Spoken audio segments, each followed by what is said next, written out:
All right. Hello, everyone, and welcome to today's webinar, Strengthening Your Security Foundation. My name is Ashley Limbers, and I'll be the moderator. I'm the marketer here at Total Computer Solutions, and I'm excited to be hosting today's session. Total Computer Solutions is a full-service provider of IT support and services, including network security, cloud computing, network administration, and managed backup services in Central North Carolina. I'm pleased to introduce today's speaker, Andy Purcell. Andy is our business consultant at TCS. He has over 20 years of IT and security consulting experience. He's a graduate of the University of North Carolina at Chapel Hill. And additionally, Andy has held certifications from VMware, Citrix, EMC, and is a Cisco Business Value Specialist. This invaluable combination of education and experience helps Andy find TCS clients the right solutions to grow their business.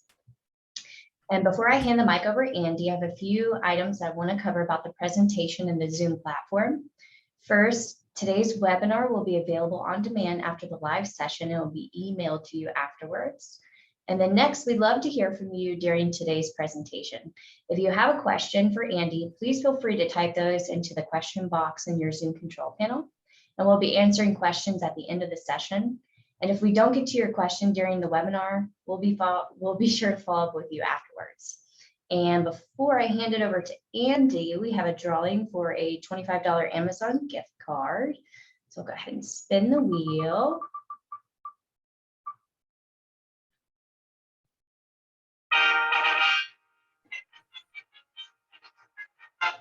So it looks like our winner today is Chris Hyatt. So Chris, after the webinar, I will contact you to send that $25 gift card over to you. And then without further ado, Andy, over to you. All right. Thank you, Ashley. Welcome today, guys, and all those watching the recorded versions later. Hey, Andy, I'm unable to hear you.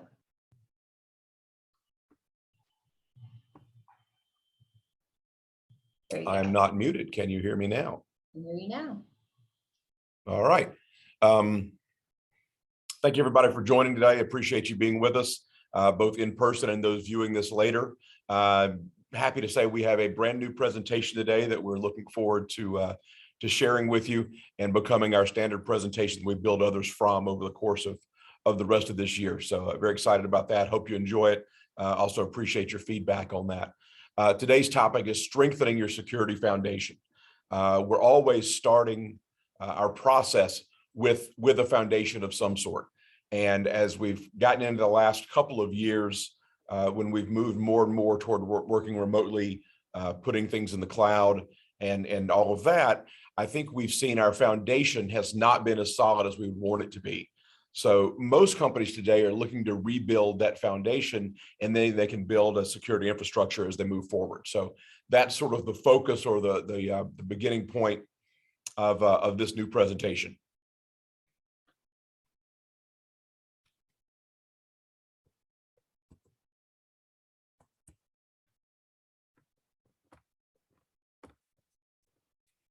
Right. We all have an idea and opinion of our own about why security is critical. But we can start with some building blocks here. That you want to keep data and customers private and their information private. And really that's what your business is built upon. They have confidence in you. They trust your abilities within whatever your area of expertise is. And so it's important that you're able to protect them and protect their data as you move forward. The information is also valuable to those on the other side of the equation, those who are the threat actors and those who are looking to get at that data. It is useful to them in a number of ways, primarily financial, but also from a standpoint of particular strategies toward business espionage and that kind of thing. And these actors every day are discovering new ways to access your data, new ways to cause you difficulty is what it amounts to. There are $4.2 billion of losses reported in 2020. And you'll hear me state this fact over and over. 2021 was even worse. We do not have all of that data in yet. It's still being compiled, principally by the FBI in this case. But the Internet Crime Complaint Center, the IC3 is the acronym you'll see us use here today, has analyzed the complaints from victims that have been reported And then it breaks them down into certain areas. Business email compromise, BEC is that acronym. Ransomware, tech support fraud, which is Microsoft saying you've got a virus on your machine that we need to have access to, and all you've got to do is allow it. And then old-fashioned extortion that is performed via the internet. So those are really the categories. And if you look at some of the dollar amounts that comprise the issues that we've really seen over the last year or so, corporate data breaches, personal data breaches, a simple credit card fraud, but performed via the internet, business email account information, $1.8 billion is the biggest chunk of that number, identity theft and investment fraud. So none of these really are surprising. We probably can all name stories that we're familiar with. When you look at that as a sum total of over $4 billion, it becomes pretty staggering. The cyber threat landscape, and this is a quote from Forbes, so this is one of the few times I'll actually read directly what's on the screen, but unauthorized software and devices and stressed and distracted workers have expanded the attack surface and left businesses exposed to several cyber risks. Small and medium-sized businesses are the most vulnerable since most of them run legacy or outdated systems. In such challenging times, management teams need to have a strong oversight in the cybersecurity threat. So as we look at the takeaways from that, the one that jumps out at me is small and medium businesses are the most vulnerable. You know the story. I'm a small manufacturer of widgets. I only make a couple $1 million worth of revenue a year. Surely I'm not a target to anybody. Well, the reality is that is a prime target because that business cannot invest the way larger businesses and organizations can to prevent those types of intrusions and that sort of access. So that's the reason that the small and medium businesses are such great targets and oftentimes are better targets than larger ones who may be pouring millions of dollars into security systems. The landscape has also changed. 65% of victims now are small to medium-sized businesses, just as we mentioned. 69% of them have not identified and documented cybersecurity threats. So the threats are there, they just have not acknowledged them, they have not seen them, they've not recognized them. Okay, 43%, so nearly half, don't have any kind of a recovery plan. They may think I've got a backup in the cloud, so if I have a disaster that covers me, perhaps it does, perhaps it doesn't for a cyber threat. It's great to be backing up your data every night, but if you have a single location and it backs up every night, there's a reasonable chance that you're backing up the malware along with everything else. 57% of companies have not informed and trained users. You'll hear this as a common refrain as we go through, that end user training is the single biggest thing you can do to prevent cyber attacks. Specifically the ransomware, some of the phishing attacks online, and I'm sure we can give examples of several others, but those are the two biggest categories that we see. Again, this data is from 2020 as they're compiling the 21 data. This comes to us from the FBI. But if we look at types of victim loss, you look at the others you would expect: confidence fraud, investment fraud, credit card fraud, and things like that, that you think about. The mobsters in the movie, the organized crime folks, things that they go through, and then you look at how that's being turned into the internet, and you look specifically in column 2 about ransomware. So of all the other things they're doing, all of the phishing, all of the you won this, click here, all of that kind of things, the one that everybody's afraid of is the ransomware. Okay, the rest of those we can probably fix with proper training of employees. Ransomware had almost $30 million last year. But if you think, not only was it 2 years ago, but also how many folks actually reported that versus just paying the ransom? How many people came forward and called the FBI? How many folks were below the range of what the FBI looks at, so they didn't get included in this list? If you're being asked for $2,500 or $5,000, you're not a blip on the FBI's radar, so you didn't show up on this list. So pretty staggering to look at the rise and the increase of the types, and ransomware I think will continue to zoom up the list as we see the 21 data, and next year as we get the 22 data. New ransomware attacks occur, they start every 11 seconds. If you think about that, most of us catch them, right? Some of them get caught by our antivirus or spam, on our email or spam software. But around 11 seconds, there is an attempt at ransomware. So a lot of times it is your security that you have. It's what you have in place, or rather don't have in place, that is the priority. It is in many cases the problem. 86% of small businesses report that cybersecurity is in the top 5% of their concerns. So huge issue. I mean, if I asked you, is cybersecurity a worry? Everybody's going to say yes. Okay. Acknowledging you have a problem is the first step. It's not the end of the solution, however. 77% worry that they're going to be a target. So there are a few folks that say, yeah, hey, it's a problem, but I'm too small. It won't be me. I'm not in an important industry. But 77% say, yes, I'm worried about this. 73 are planning to do more about it, right? They're going to invest money. They're going to put new systems in place. So that's great. Almost 3/4. And 60% will actually do that. So yeah, some people talk about it and don't do it. 60% will actually invest more this year, statistics tell us. But 52% agree that they don't have the skill in-house. That's where you have to find help. Not all of us can be cybersecurity experts. You can go and get that training, but there's time for that to take place. So we have to understand that the problem does begin in-house. It does begin with our foundation, and that our security is our priority. All right, what industries? And you guys, as you go through these, I don't think there are any surprises here. Finance is number one. You work directly with dollars, whether that's investments, whether it's insurance. You're touching directly upon money every single day. Healthcare. This is primarily the value of the records, and we'll see some interesting information lately about how much those records are worth. A patient record, not only because you're getting that patient information, where they live, maybe a credit card, that stuff is secondary and tertiary to the fact that that patient record allows this threat actor to then go out and use that data to cause or create or invest in their time in going after insurance fraud. So that a client is visiting somebody for a foot, a leg problem, something that keeps them from walking normally. You then go out and contact that individual, promising them that you'll provide them with a walker, you'll provide them with a cane, provide them with a wheelchair if needed. And then what happens is you take that patient information and you defraud the insurance company. In this case, if you're stealing those records directly, you don't need contact with the patient. You simply falsify all of that data. So healthcare records are incredibly valuable and not necessarily for the reason that you think. Construction, again, in some ways an unregulated industry, in many ways very regulated. Both of those offer up avenues for corruption from the threat actor side, but also incredible amounts of money involved in construction, bids that go out, especially from the governmental side. A lot of those agencies on the governmental side are not protected properly, so the construction industry is a huge target. Legal is another one. Again, you've got tons of data.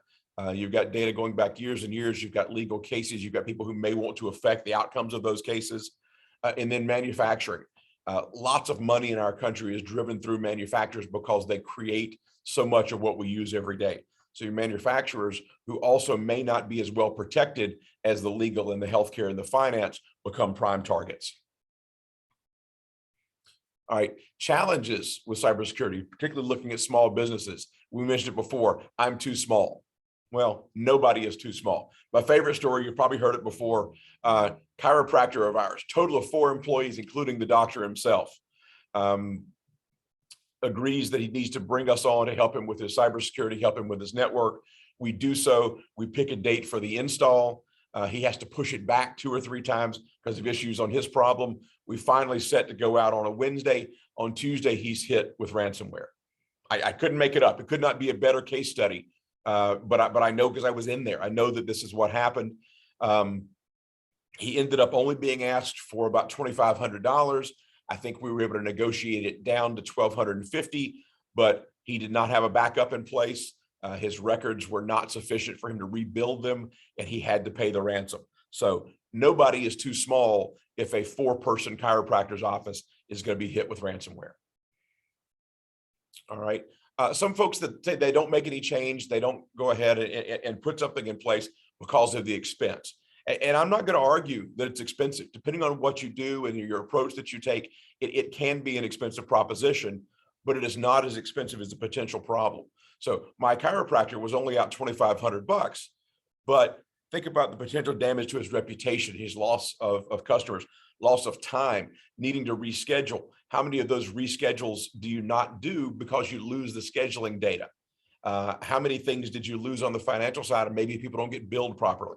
So if you look at the amount that you could potentially lose, that investment up front is not that large. And we will talk later about ways to do that, ways to do security as a service, ways to mitigate some of that expense, or at least spread it out so that you're going to get the security today, but be able to pay for that over time. There's it's not even a joke anymore. It's become a reality again. There's a saying that there's an inverse relationship between security and convenience. And it's absolutely true. We all know it. Back when we had 4-digit passwords and they were 1, 2, 3, 4, life was pretty easy to sign on to the bank or your laptop or the server, whatever it is. But as we went to 6 and then we went to 8, it became a little more difficult. Now people are recommending 10 and 12. We've gone through this time where we want to add special characters. We want to make sure we have letters and numbers and capital and lowercase, all of those kinds of things. We've gone through passphrases. My dog is brown. Okay, that's useful, but it may not be any more useful than a good long password with different types of characters in it. Now it's multi-factor authentication. Many of your insurance companies are requiring multi-factor authentication to get cyber insurance renewed. But it is just one way you can use. It may be recognizing a picture and making sure it's your picture before you put in your password. It may be that code that comes to your cell phone when you're trying to log into the bank or trying to renew that insurance that doesn't let you do it without MFA. So these are steps people can take. And yes, it reduces flexibility, but at the same time, it makes you infinitely more secure. So trade that little bit of convenience for more security. We're also guilty of blind trust. We're guilty of thinking that it's somebody else's problem. So the fact that we put a firewall in place, hey, we're set, right? We're good. Well, a firewall doesn't do a thing about ransomware. It doesn't do a thing about phishing via email. It simply guards the edge of your network across traffic that's coming through, which is awesome if somebody's trying to send you a virus through the internet. Okay, that's a little 2010 for me, but it does still happen. But you can't just trust that what works today will work tomorrow. All of these folks that are on the other side of the line looking in at us are coming up with new ways every single day to access our data. So if we think our 3-year-old firewall is going to stop tomorrow's threat, it probably isn't. So we've got to always ask the question. We've got to always be evaluating. We cannot blindly trust as we go along. Cyber attacks, it's a pretty scary word. And it means a lot of different things. The list we went through: ransomware, phishing, fake support, extortion. These are all types of attacks. But what are they, and who do they affect? There was a time when they really went after the big targets, and no pun intended, because that's the first one. But Target was one that had a very bad breach that came through a small subcontractor. But these are some examples of very large ones. Just here in our own neighborhood, last year we had Colonial Pipeline, which made lots of nationwide news. So we should understand big companies do get hit, and they get hit with very large ransoms. But overall, the ransoms come from the small and medium-sized businesses at 2,500, 5,000, 20,000, 30,000 a pop. That's where a lot of the ransoms come from. That's where a lot of the money is made by these folks. You look at some of what's been in the news lately. Main Street overconfidence. So it is that business, that small and medium-sized business. It's a few $1 million. It's $10, $20 million. It's the mom and pop business that does a few $100,000 a year. They don't think it will happen to them. All right. But the reality in the second article is that it is small businesses that are seeing the most attacks, and the total dollars surpass those of the larger organizations. Worse still, malware has been found on nearly half of home office computers. So all of us that went home 2 years ago to work and are still doing it and love it, I'm included in that. We have to protect our home office and our home networks. Could that be as simple as some adware on your machine? Absolutely. Could that come from kids watching movies? Definitely. but the reality is that it's there. So what is the answer? The answer is using that firewall to create a VPN back to the office. You don't have to put one at home. You just have to go through that VPN to access information at the office. That VPN protects you. It also protects others from being able to get in who cannot get onto that VPN provided by the firewall. It's also making sure that we're smart. If we can isolate that machine that we use at home and not let the kids do movies and games on it, it's best. Can't say we're all perfect. Can't say that I'm perfect, but it is the best way to have a use policy for those machines at home. So keep it to yourself. Don't let everybody else use it. Work through the VPN. These are steps we can take to protect those users at home that might be our largest unprotected gap today. How do we protect our house? How do we protect our team? How do we protect our company? Okay. There is a massive talent gap right now at companies like ours. We're very lucky here to have a team that's been in place. We've been able to add to it over the last 2 years. We've continued to grow, but there's an immense need for cybersecurity professionals. I know a number of young folks today going through school, and this is the path or the avenue that they've chosen. Trying to hire today in this industry is absolutely miserable. And I'm sure that probably holds true for end user companies or organizations like yourselves. If you're trying to look for cybersecurity talent, it's simply not out there. The answer for that is coming to a company like TCS, who is able to use our talent, augment your staff, let us handle the security components within your company. So that is an answer. That is one way to get around this as we continue as an industry to train more and more cybersecurity professionals. Whose responsibility is it? We talk about data. We talk about everything we use. Is it in the cloud? Is it on a server? Is it on a laptop? Is it on your phone? Is it on a tablet? Is it on a table in Starbucks? I mean, whose responsibility is the data? All right, you own the data. It's yours. You have the liability. You create a budget. You decide what you want to do to protect it. But at the end of the day, the data is yours. And what steps do you take to safeguard that data? Okay. You have an IT team in-house potentially. You have an IT team that is external like a TCS. These are the folks that you bring in to help you manage that data. One of the challenges, your in-house team has to juggle its time between actually protecting your data and learning what the next threat is. So there is a disconnect there potentially between what they need to do in-house. How can you free them up? How can you free them up to work on your line of business applications and not have to look at the threat landscape every day? How can you keep them from having to do password resets, having to patch software? How do you do that? The answer is by using an external team, either to handle your security and or be able to handle some of those menial tasks and free up your in-house staff to focus on line of business applications. And next, it is the security professional. All right. In this case, I think you've probably heard us talk over the last year. We have made a significant investment here at TCS for a security manager to come in and start a new practice area for us. So not only is security something that's a part of our business as it was 3.5 years ago when I joined the company, when it was probably 50% of what we do, that is now pushing 75 and expecting to grow. It touches everything that we do. All right. When we're coming and helping a client patch and update that software, part of that patching are the security aspects. We're bringing in and we're growing our security footprint. We'll talk a little bit later about EDR and SOC.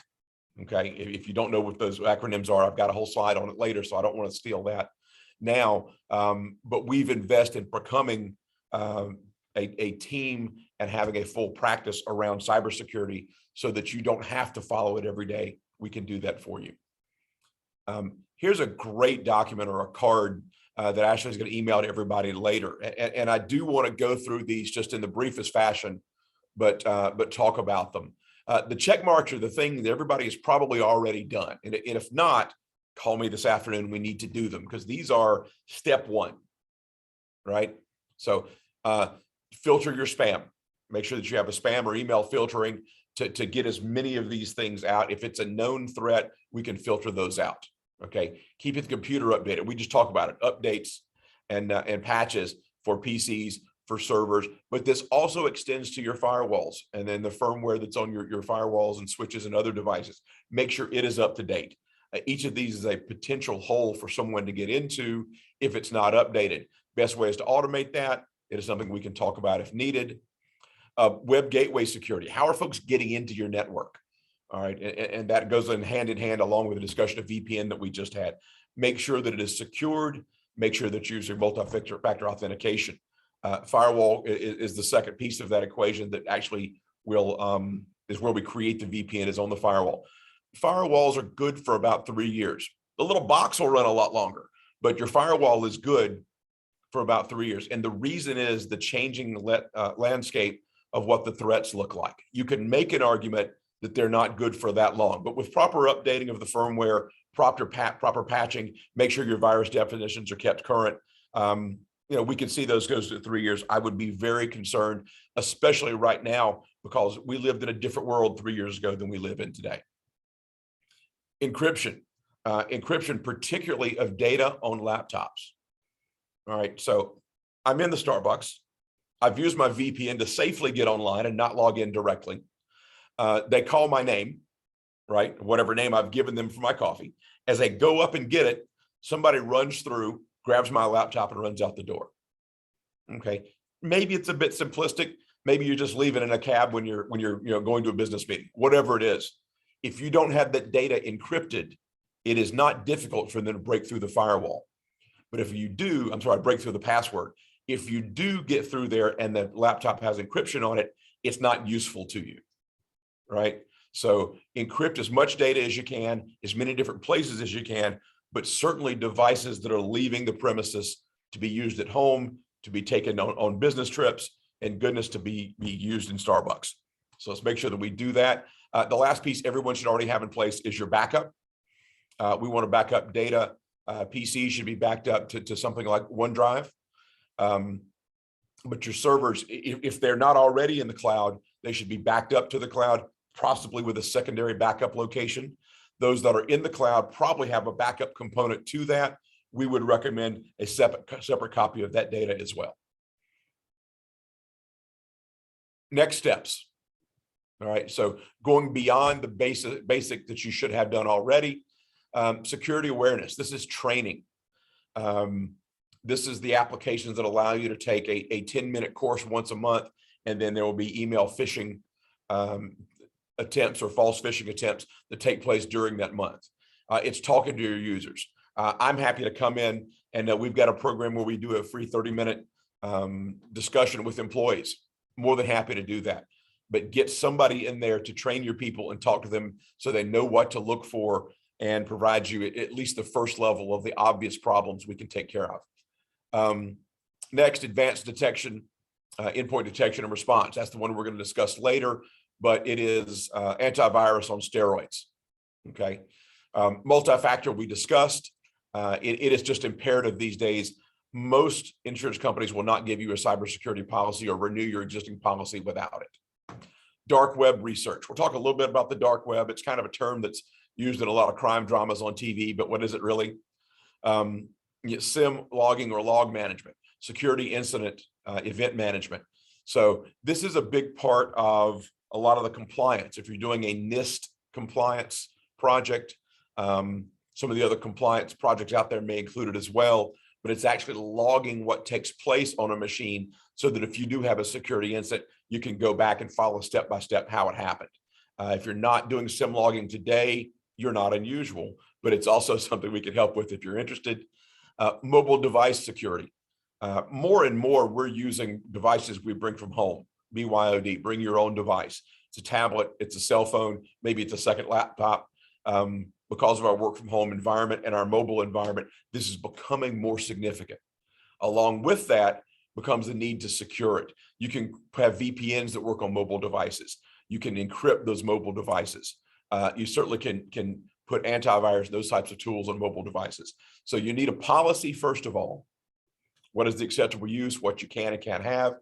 Second of all, if you're going to have those devices come in from the outside, you need to make sure that you have a network set up for them or a guest network that they're going to use. as opposed to your corporate network. But there's lots of things today because that mobile device is a great gateway for some of these threat actors to get in. So we will send this to you later. We will also talk at the end about a risk assessment that we can do. The risk assessment takes about half an hour. We conduct it online, find some of the gaping holes. It's not going to find everything, but it's a good start. We do have a security assessment. Some of you guys have done in the past. We highly recommend it. And probably once a year, certainly no more than once every 2 years, we want to do that security assessment. But I will talk a bit more about that as we move on toward the end. I threatened to talk about dark web, so now I will do so. What we see at the tip of the iceberg up here is your everyday internet. I am checking ESPN for the score of the game the other night. I'm checking the polls for whatever race is going on in politics. I'm looking to see what's going on in Ukraine today. It's anything that we do where we go and search information, we read information, we try to educate ourselves, we get our news that way. But this is probably a pretty realistic image here, maybe even too much sticking up out of the water, okay? The deep web, and I don't know that I love that phrase, but it's what's behind the scenes. It's what you log into. It's what you try to protect. When I create a password or I use MFA, it's because I'm accessing something. Could be a database at work, could be medical records, could be my investments, could simply be my bank account to see what has happened with bill paying and that sort of things. Certainly the legal industry, lots of documents that are sitting out there. We've got reports. It may just be calling the cable company to wonder why your internet is slow. But all of this is the data the internet is famous for, the data that it holds for us, the data that we access. And it is the vast majority of what is out there. Okay. The scary bit is the dark water below all that information. That's the dark web. Okay. Can you use the dark web to hire a hitman? Maybe. I don't know. CSI tells us we can. But what's really out there is it is political protests, drug trafficking, illegal activities such as corporate espionage, things that are a little deeper, a little seedier than what we do and what we talk about every day. So, is this dramatized? Maybe, and maybe for a good reason, but it is out there. You can test and see how many of your emails will show up, how many of your emails are publicly available to anybody who wants to use them for nefarious purposes. Truly frightening is go see how many of your passwords are available. They may be from applications you don't use. They may be from things you've canceled. They may be from music services or a temporary registration for something you canceled 30 days later. But if you're using the same password, then your email password combination is out there. Even if that one is not current, it may be the same or similar to what you're using elsewhere. So more and more commonly, we're getting requests to do dark web scans. And that is something that we do. And it's going to really turn up some scary information. Stolen credentials. Okay. Times when you have logged into something somewhere and somebody's gotten that data, it's out there. And again, if your password hasn't changed, your stolen credentials are still current. We use them for that whole middle bit that's so large here, the lower part of the iceberg. And if you use those same credentials everywhere, all of that is at risk. Here's a truly scary bit of information. It takes more than 6 months for the average organization to discover they have a breach. Now, I don't necessarily define breach as they're taking data from you. In this case, breach is probably, I've used a phishing attack, gotten you to click on something. It has launched an exploit from my side that puts something on your server. They're just sitting there looking and they're waiting. Okay. What do they do with that? Probably looking at emails in and out, maybe stealing information, potentially stealing account numbers. But more frightening is a lot of times they will come back up after that period of time that could be 6 months on average. They will come back and they will use that data to go after something else somewhere else. Classic example, they watch the CEO. They watch how he talks, they accumulate his email, they see his voice, if you will, in emails. Does he sign off with cheers every time? Does he sign off with best wishes? Does he say good morning or salutations, or what do his emails sound like? They then take that and they've discovered that you do business with a certain attorney or a certain bank. and maybe they've gleaned some additional information, account information, bank transfer information, all that information they accumulate. So then create a message either to the bank or to a third party saying, you need to send me, $30,000 for that invoice from October on that project that we did. Okay, you send out enough of those, somebody's going to bite. So that's why they install something today, let it sit for 6 months before they activate it. All right, so we mentioned our backups. Backups are critical, but if they did something 6 months ago, what are the odds that you have backed up that malware many times over the last 6 months? So to me, this is one of the most frightening things. And I'm sorry if I have talked about that more than you cared to hear, but it is that type of sort of insidious behavior and idea that is the reason we do all this cybersecurity that we talk about. Now, that's the long of it. The short of it is often it only takes a very few minutes from an intrusion before they kick off an attack. Okay. I will say this is certainly critical. It is certainly terrible. You certainly want to avoid it. This is, however, something we can catch with tools. Quality antivirus like the EDR we're going to talk about, having a security operations center in place, a SOC. We can stop these types of attacks in many cases. All right. But it's the one where something comes in, you click on the link, and it immediately encrypts your server. Okay. This is the true ransomware model, if you will. So that's why we've got to be wary of these things. They happen every single day for people who are not protected.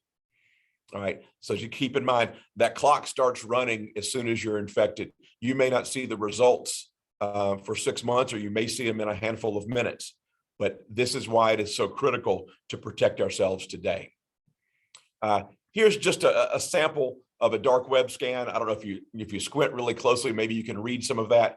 But the idea is they contracted a company like TCS to run a dark web scan for them.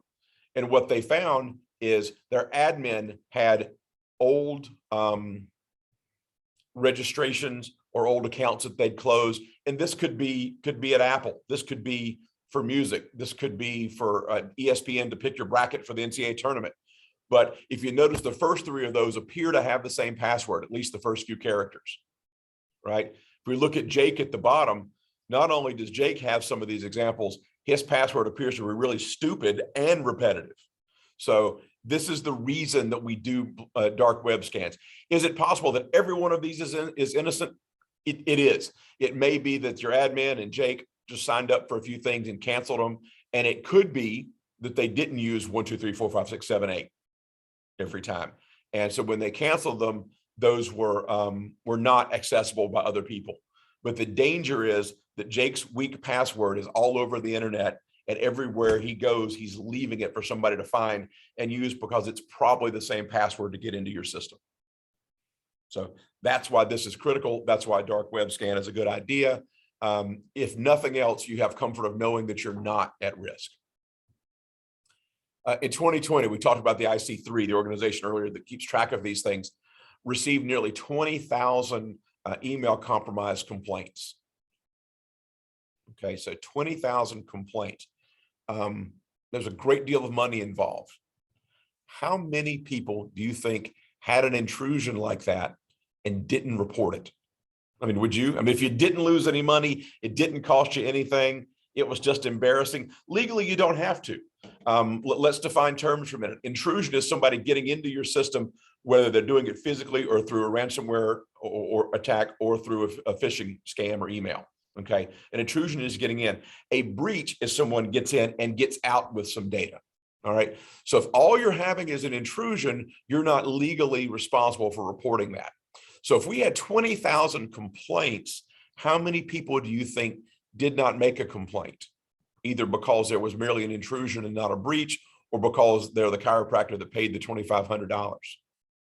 Okay, it's an interesting question to think about, but I suspect that number is several times larger than what we see there. You guys all know these. You know what the challenges that we are facing today as individuals and as organizations. We've got to protect a remote workforce that probably did not exist, or certainly was not as large 3 years ago. We talked about mobile devices. It is incredible what we can do on a phone or a tablet now. I can sit on the beach and work on my phone, and whether that's looking up data, whether it's accessing databases, whether it's using SharePoint, whether it's taking calls and texts, it's just amazing what we can do now. Fortifying storage and cloud usage. So just as we talked about, you've got something at Azure, which is a great tool, and Azure provides you a backup. It's probably also good to have a secondary backup for that.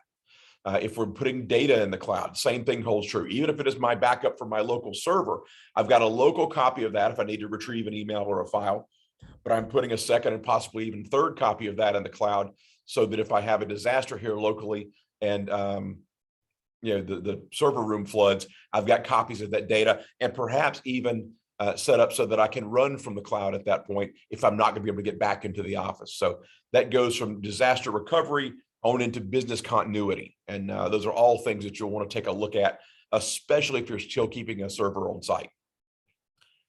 Maintaining your compliance. This could be PHI compliance. This could be HIPAA for those of you that are in the medical field. This could be SOX if it's in the financial field. This just could be somebody wanted to be ISO certified or NIST certified. So all of these things are out there, but it's hard enough to get certified. It is a nightmare maintaining it if you don't have some assistance trying to do this and keeping you current on everything. Fighting off the cyber threats. The best way to not have an issue or an intrusion or a breach is to stop it at the front door, stop it at the edge of the network and not let it inside. The big one we talked about earlier, training the employees how to recognize those emails, how to understand that your bank is never going to have you enter a password through an email when you click a link. The phone company, the cable company, they're never going to ask you to give them your mother's name through an email. Logical things like that protect us as individuals and as organizations. As we look at some of the compliance challenges here we talked about a moment ago, it's important that we maintain our technology. So firewalls, we talked about 3 years.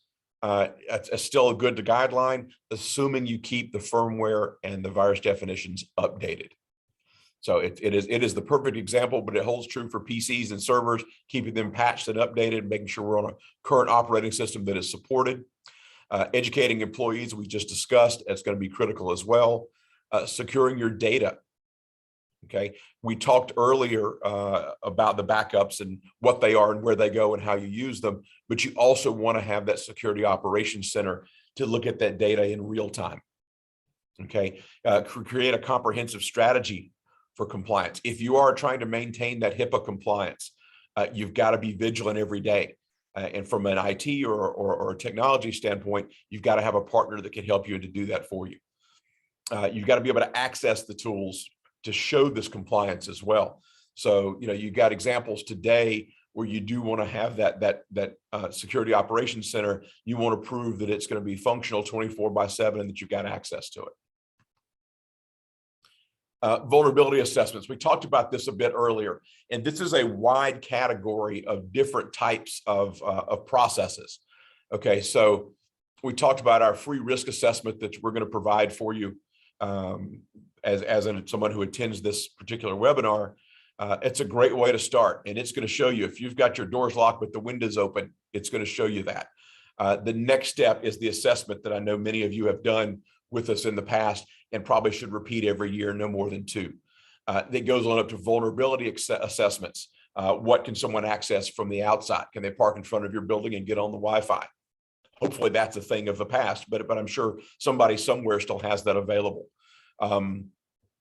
As we go through those, you're then going to do penetration tests. It's a whole range from the very simple to the very complex. And yes, there is expense that comes with that complexity, but they're going to identify and make sure that your business is secure. They're going to show you ways to protect that data. They're going to find the defects. You want them to find problems because the problems exist, and ignoring them will not make them go away. You want them to detect the problem so that you can fix it. It can allow you to respond in a timely fashion. If we find a threat that's been sitting there for 3 months, we can stop it, remove it, quarantine it, whatever it is, before they launch that attack and send that email out to your suppliers, vendors, and customers. And then it also lets you recover quickly.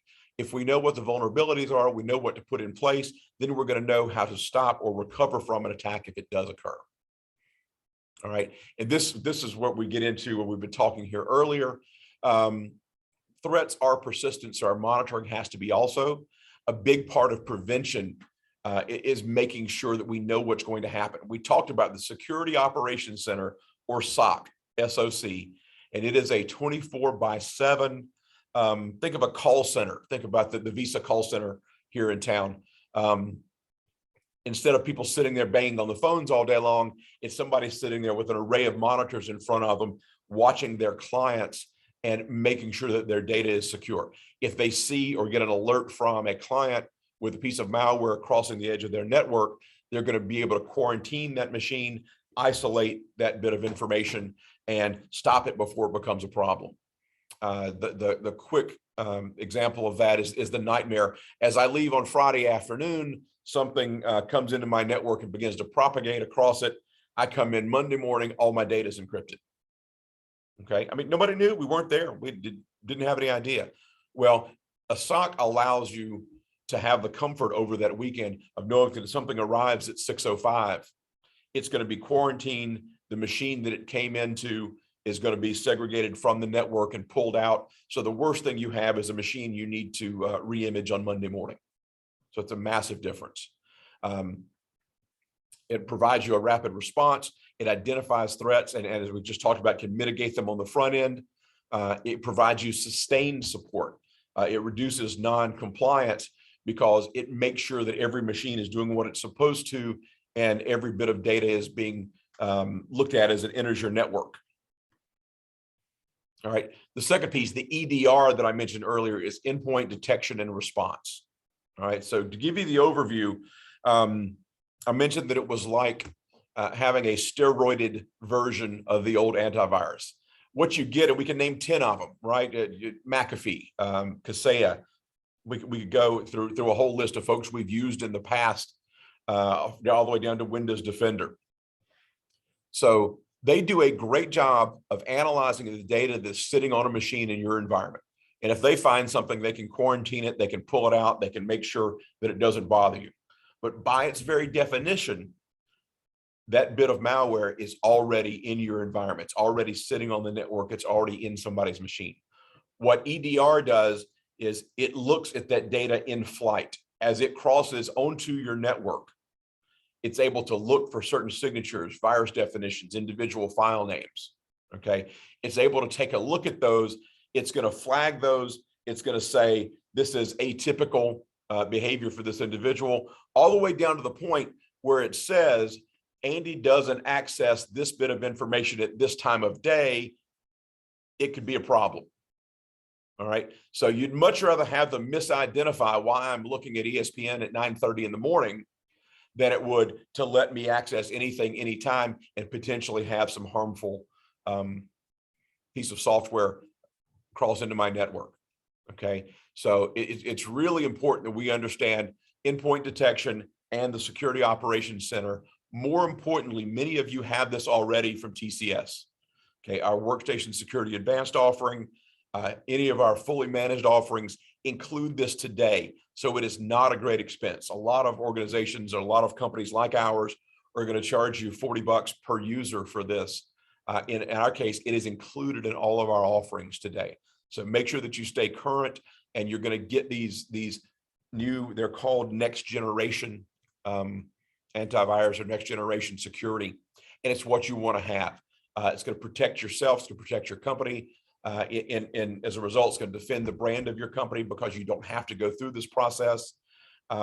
It coupled with the SOC, as we do it here by providing both, it's going to stop the threats, the active threats. It's going to stop things on the way into your network, and they never end up becoming a problem, never end up attacking you personally or your network. You can use them in conjunction with Microsoft 365, cloud-based applications. It is a full end-to-end solution that's going to protect you. So make sure you've got endpoint protection. Make sure you have a Security Operations Center. If you don't, talk to whoever you work with here at TCS and make sure that you've got that included, and then it will help you sleep a little bit better in the evenings. Again, simple ways to defend against the cyber threats. This is sort of the review of what we want to do, is that we want to put a solution in place that's to help you understand and mitigate the risks to your environment.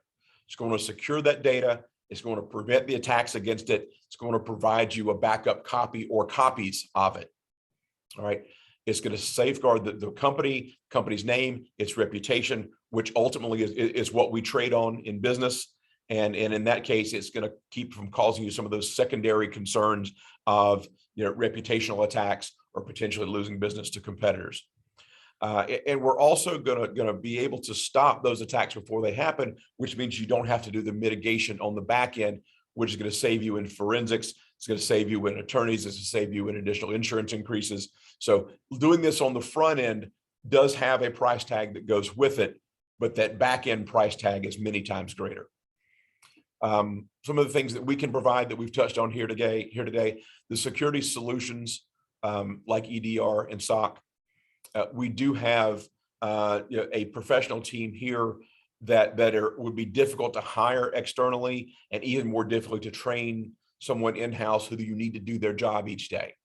In addition to that, the other advantage you get by us handling that patching and updating, you let your internal folks work on that line of business that we can never understand as well as they can, but we can understand how to patch and update for them to free their time up. The risk assessments, whether it is a simple risk assessment that's going to take half an hour, or whether it's going to be something all the way up to a penetration test. We're going to be able to provide all of that and then provide and carry out the remediation for you. It's an approach also that understands business. We work with attorneys, doctors, manufacturers, people in education. We work with all of those. So we understand your issues, your compliance issues, who the governmental bodies that are enforcing that compliance. And then also we're able to provide you consulting and suggestions going forward. What is the next thing? Part of what we do is look into the future. Our security division is not focused on the rearview mirror. It's focused forward. It's using radar to look forward and determine what is going to come next. Make sure your business not only survives and thrives, but we plan for the future from an IT and a continuity standpoint. So absolutely. You guys that are customers, please contact your technicians, engineers that you work with. Contact your client service managers, Al and James. If you're somebody who has not yet begun working with TCS, please feel free to reach out to Ashley or myself, and let's start to have a conversation around that. And I guess if anybody has questions, Ashley, how are you planning to handle questions today? So if anyone types a question in the question box, I can pose that question to you. So use the Q&A is what you would like people to do? Yep. So just type it in the Q&A box and we'll wait a minute or two to see if we have any questions.